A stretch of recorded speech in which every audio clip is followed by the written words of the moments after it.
Hey YouTube, how you all doing?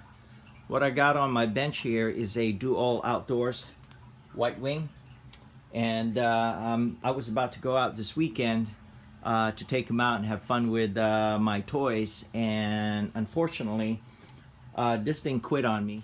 Our wires became really frayed and brittle, so I found me a sacrificial extension cord, successfully did it, and I did a couple of runs or test runs, and it failed on me. It worked a couple of times, and then it got stuck on this half-cocked position.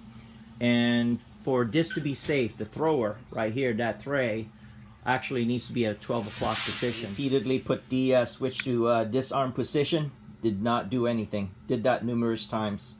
So I gotta ease the tension. I'm just gonna throw a blanket in front of it, because it may hit that monitor right there.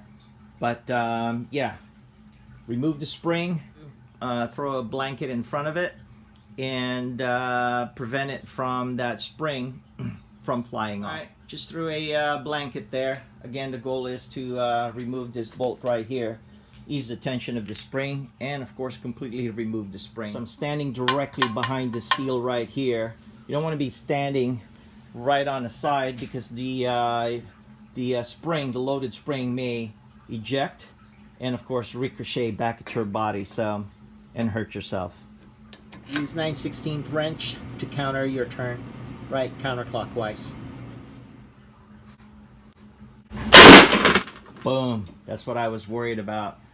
Told you it was half cocked, and that could have been really a horrible accident waiting to happen. It was no joke. Take a look. Here's the spring. Now we could work on this bad boy and do some more troubleshooting, right? That is it for now. The spring is off. Thank you so much for watching. I do appreciate it. Don't forget to click subscribe, click that notification bell. I'll chat with you guys later. Bye for now.